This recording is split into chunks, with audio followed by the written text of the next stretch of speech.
is an anthem of praise for the King who's coming down.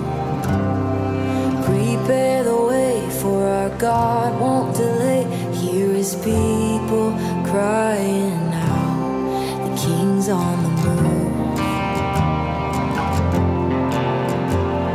He's coming, he's coming. You guys should have a podcast, honestly. It would be so good, honestly. It'd It be really would. a great place to try out new stand-up material. Same time next week. Real quick, favorite Pop-Tart flavor? Cherry. Easy. What did you just say? Easy. Will you unplug his mic real quick? Because that's the wrong Easy every answer. time. It's the red dye. Red Dye 40. Cherry? I don't think I've ever tasted a cherry Pop-Tart. What? What? That's on you. No, that's That's not. a classic You're missing. flavor. The right answers are cinnamon brown sugar, S'mores. s'mores. Yeah, I knew it. Cookies and cream. Yeah, s'mores. That's it. Those are the only answers. S'mores is really good. Toaster strudels. Oh, that's a different. Yeah. You can't even bring strudels No, into you this. can't. You can't. The frosting. I went to the store and bought strudels in the past 2 years, probably. Wow, that's Oh impressive. yeah, we Strudel had a cake? strudel problem It's kinda when like I the was flag. pregnant. Probably the Also, hot take: strudels are not as good as they used to be. It's some Shrinkflation. They're changing the recipes of all this Shrinkflation. junk food. it's Red Dye 40. More poison. Okay, so open the gates. Open the Gates is the next song we're going to talk about. Yes. Which was the first song that we captured that night, Yeah, right? it was. And it was the second song written. How do you know this? It was the second song that we worked up with the band, which was because we did My Inheritance. Yeah. The first song that all of us worked together on was My Inheritance. And then we did Open the Gates. When you do My Inheritance, great song, total worship song though. And then the second song for the album being Open the Gates, it's like, what are we doing here? What's going on? What's the sound we're going for? And the Lord is so cool in that way, because as we continued to write, then at the end of it, we wrote, Can You Hear It? So it's like, oh, this Open the Gates is the first song. And thematically, it matches Can You Hear It? And so we were trying to figure out, like, what's the album title between the two of these? And what I love for anybody who actually listens to records and then has them repeat over itself, the last line of Can You Hear It is, any day now he's returning. And then Open the Gates goes, he's on the clouds. So like thematically how that flips over on itself is very satisfying and did not do it on purpose. It was just very Yes, clear we did. that Open the Gates is first and Can You Hear It is last. And when I thought about how the lyrics flip over like that, I'm like, oh, that's so cool. Creates a good bookend. Yeah. Of like sonically. Yes. It's not something I've ever heard before, which I think is incredibly hard to do because new music comes out every minute, it feels like. What was the journey like getting that one on paper and recorded? I remember I was at your house in your studio, and I think we were working on Inheritance. And Nikki, you were like, I've also got this idea that I really want to work up. And you're like, I'm not really sure about the chords because it's like major, but it's not major. It's also minor. And this is why I'm so thankful that like none of us are doing this alone. We're all working on these songs together. I was like, as soon as I heard it, we're like 30 seconds into it, I'm like, oh man, this is gonna be like a lot of work. Just like, cause I felt how big it was gonna get. But as we jumped into it more and more, it's just what it turned into was. Yeah. But I will say I was not super excited just to jump into the work of that song because I was like, oh, this is gonna be a big one. The interesting thing about this song is that Nikki wrote this, and we'll hear the story about it, and mostly arranged it, which is like, that's like, okay, we kind of have like the roadmap of how this thing is going to go, which you think is going to be, I thought was going to be kind of easy, but it actually, once we got into it, this was a tough one on our pre-production, like band work days. It was a tough one to get through. I felt that from the top. I go, this one's gonna be hard. Yeah. So like, we were opposite. I was like, this is going to be relatively easy because the roadmap's there. It was not easy at all. You were right.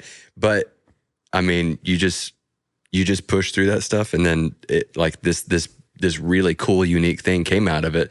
But tell them like how that song was birthed. Man, Probably the craziest song I've ever written, mostly because I really feel like the Lord gave it to me. I remember sitting on the couch one day, I was at home alone, and I had this urgency to get up and go to the piano. I think I started with, He's on the clouds, riding with the trump. And I found out very soon, I'm like, okay, where I would go playing in the key of C, I can't find anything because musically, like, drop me off in Mexico, I'll find my way home. I play instruments not for the sake of being amazing, but for the sake of being able to write and being able to communicate in a basic manner to a band and know where we are. So immediately I had to start searching for this note that was in my head. And I was like, oh my gosh, what is this? And I couldn't finish it, but I would listen to it all the time. So I was like, this is a very mysterious sound. And about 3 months after I wrote it, I was having a dream. I don't normally have spiritual dreams, mostly just nonsensical, but in the dream, I had this urgency from the Lord. Like that song was playing in the dream, and I had an urgency that I needed to finish it and take it serious. Because I had been on a journey that year of writing one song a week, and when I sat down to write it, I couldn't finish it, and it was actually driving me crazy because I was finishing everything else. But the Lord woke me up in a dream. I sat up at 5 a.m. in bed. Tanner's asleep next to me, and I finished the song on my phone in my notes. I wrote the rest of the verses, and I wrote the bridge and the instrumental all in my head. I knew exactly how it was supposed to go. But it's a really trippy experience to have something fully in your head and be like, buh, buh, buh, buh, like trying to find it, and then having to try and play it and present it to these incredible musicians, and try to kind of present your case for something, especially so early in a process of creating music again. I think it was kind of like, whoa, what is this? Yeah. And at the end of the day, it's like you can see how it fits all together. But when it's the second thing you work on for an album, it's like, okay. You don't have much context at that point of like the album, right? So it's like, okay, Inheritance, Gates, these are, but now it's like one of my favorite songs in the whole album is Open the Gates. You know what I mean? And it's really cool and fun to see how that stuff works out. Yeah. I remember when we brought it over here for the first day of like demoing it. Most of the time I feel like pre-production kind of starts on keys or something. Like we always do like a piano demo, like that's where it starts. But then that day we were like, let's just do it on the acoustic. And I remember I was having such a hard time in standard tuning, and Nikki was like, well, why don't you try one of those open tunings that has that vibe? And I was like, oh, and we had to modify it. It's a modified open C tuning. And as soon as we put it into that, we were like, whoa. Yeah. There it is. The gate opened. Yeah. Yeah. Yeah.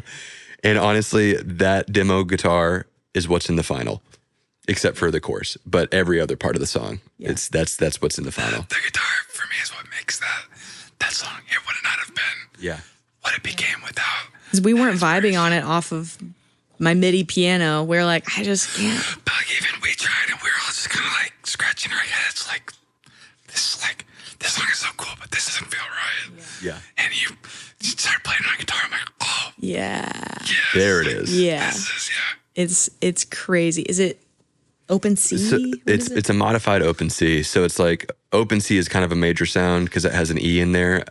I take that E out and make it a G, I think, or a C, or I can't remember. Like it's only C's and G's. C, G, C. Yeah.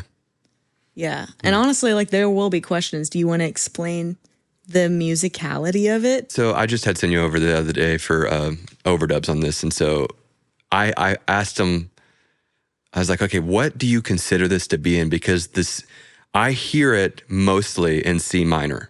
That's how I hear this song.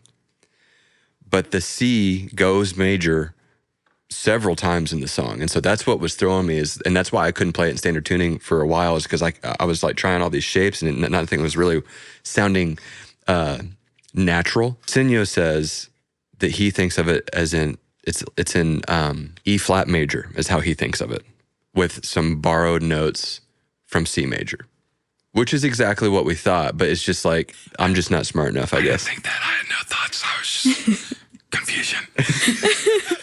What was the, Confused.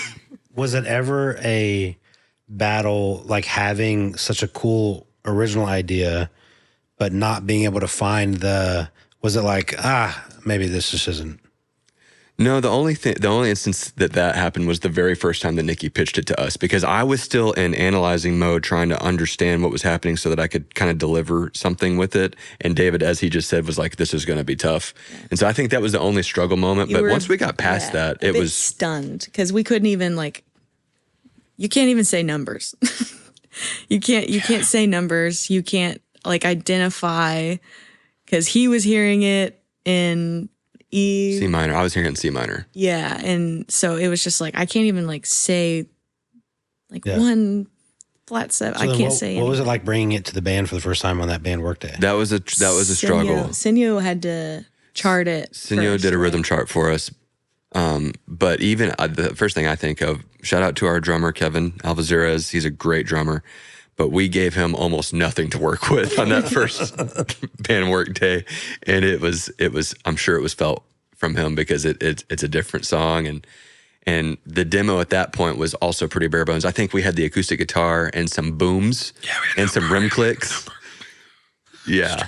And so that first band work day was pretty tough. But once we got that band work day captured, I think we could hear what was lacking and what needed to happen. Sometimes the band work days alter. It was instantly, that's it. But that one took a few. And I want to say, since you're on it, our band was freaking incredible. So, yeah. Yes. Just so easy to work with. And so we do pre-production. We do our days together. And it's just, I've never, ever had Covenant. I think people I work with, they ever experienced ego. And that's some of the beauty of just working with everybody here is man, I really like the people I work with. Yes. But they're just today try this. And everybody's kind of throwing in ideas. And of course, we've got ideas Yeah. when we get there.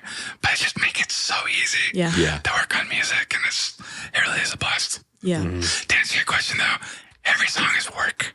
On the production side of things. It takes work to get there. Some just take a little more work than others. Sometimes it's one day Yeah. together. Sometimes it's, hey, I'm going to come back over so I can jump back into this. Yeah.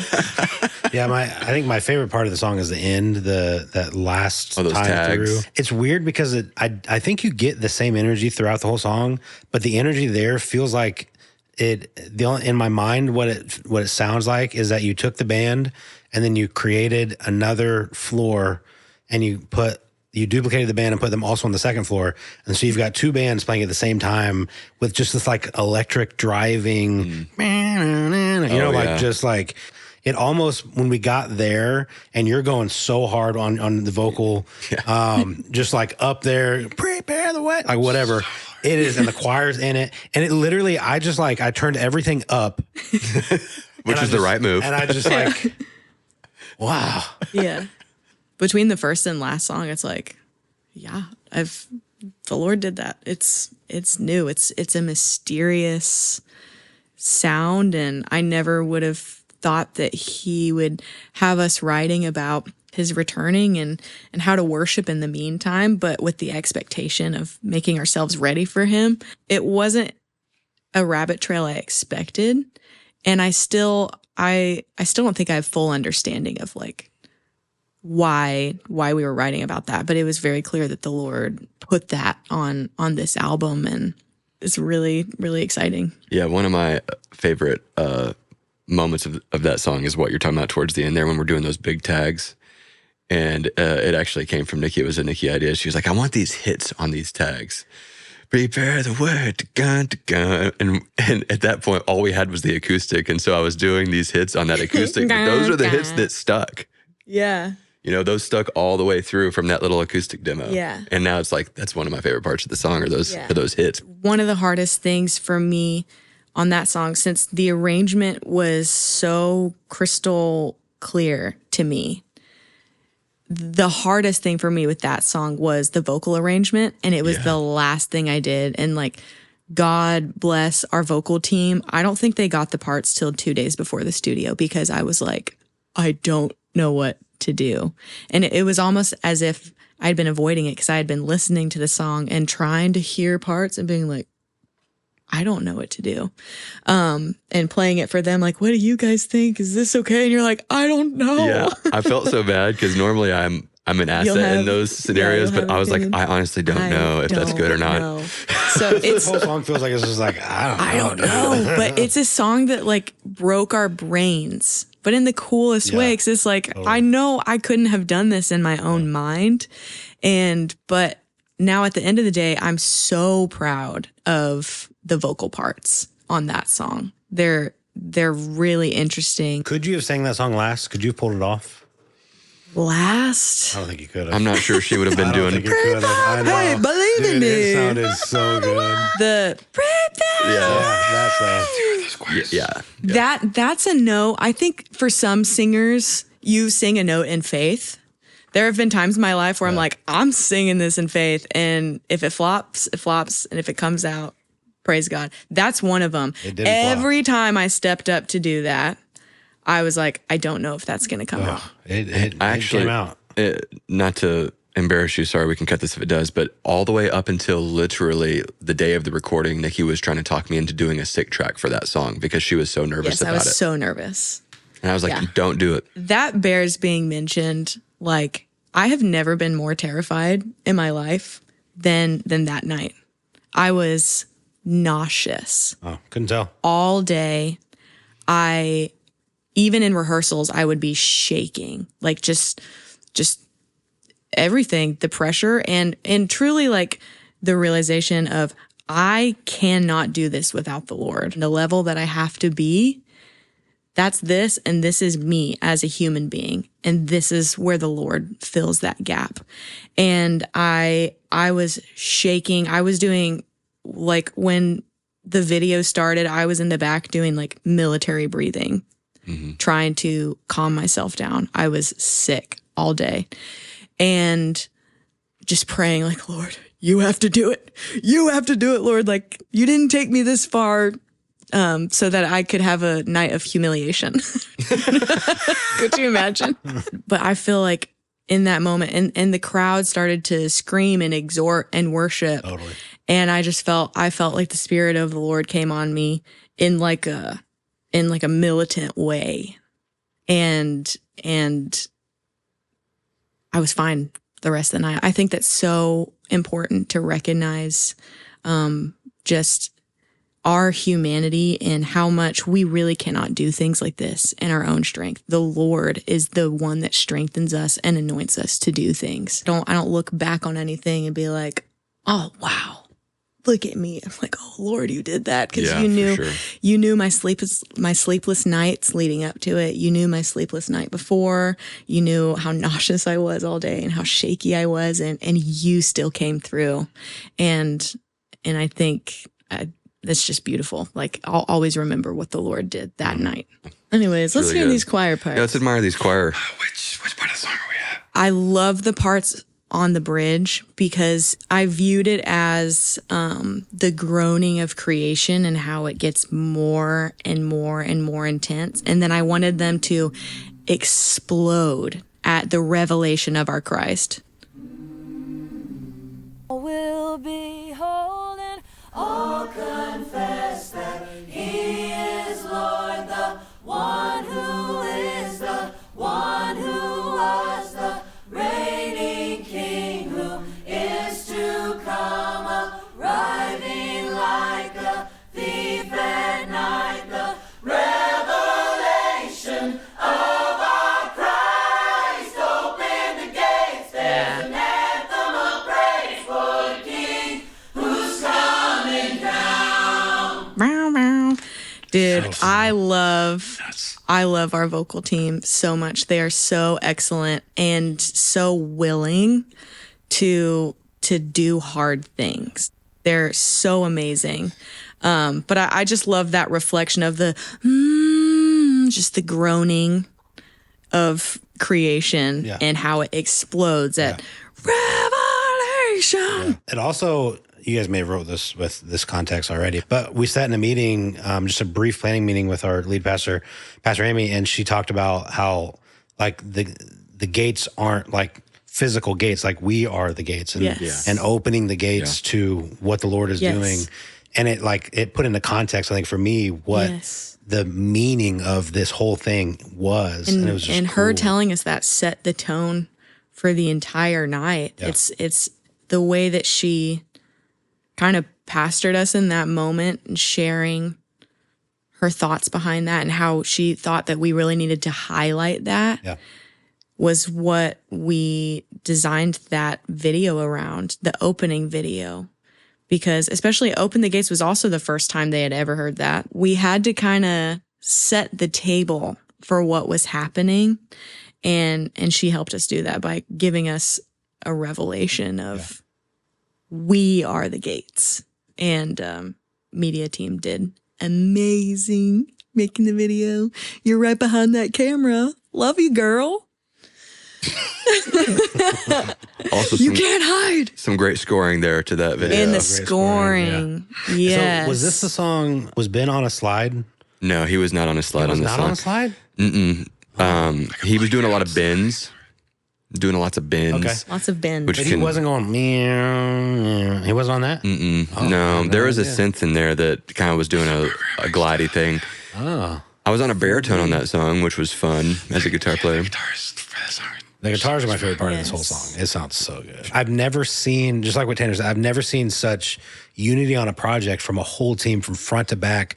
Of just everybody. I was nervous too. Like we were all, so you were like, we were all nervous, but it literally, as soon as it started, it just felt like your body was taken over by the Spirit, and Yes. Yeah. we're on. Yes. You know, and there's something to be said. We'll wrap up with this, but another very vivid memory of mine of that night was when the night was over. Nikki and I went back into the worship center, and there was a Palpable. Yeah. palpable presence in that empty room. Like something had just happened there. And then we ended up seeing Zach a little bit later, and we were like, dude, go into that room with us. You need to feel this. And he came into the room with us, and you could just feel the presence in there. And it's a really unique, that was a unique experience for me in my life, because I don't know that I've ever like felt the like I'm having a hard time verbalizing what I'm trying to say, but it was like the remainder of the glory from that evening was still in there. Yes. Yeah, what was cool about that moment was because I don't remember who went in there first or any of that, but I do remember specifically we didn't coach each other. We literally were just like, come in here. And then organically we're like, oh, Yeah. something feels different. Yeah. And we're like, yes. You know what I mean? It wasn't like, do you feel that? And I'm like, yeah, I definitely feel that. It wasn't that. It was like we each individually just felt a shift and a difference. I went home and told my wife that immediately. I'm like, this was such a different, it felt like the atmosphere would never be the same. It felt like, sorry. Cry. Because what nobody knows or needs to know is the season that we were walking out of. Yeah. Yeah. And it felt like the Lord saying, like, I so have you. Yeah. And this is the stamp on the end of that, Wow. that now we can move forward. Now we can do something and try new things and try different things. And it just felt like such a victorious, there are very few times in my life where I feel like I walked out of something just so victorious. Wow. You know what I mean? Like that's what that felt like, walking back in the room. It's so crazy you say that, because it's like also the Lord is saying like, and I'm the only one who can put this back together. 100%. Yes. It's just leaving out of that. You're like, yeah, God only you could have done that. Yeah. There's I have this perspective that, so we do all this work. We prepared every single note, every chord, all the pre-production, the vocals, the choir, everything. But there's also a history that every single person brings to the equation, which has to do with their history with maybe their instrument, with their voice, but also history with the Lord. And I fully believe that shapes the way we play those frequencies and sing them. And that's what creates one sound going to heaven. And that's what's shaping those moments to proclaim either the goodness of God or open the gates, or can you hear it? And it's that night can never be replicated again. Yeah. For all of time, because of everybody that was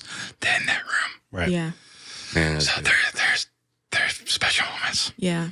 That's And I really think also the most important element of everything we haven't even doted on yet is how amazing our church is.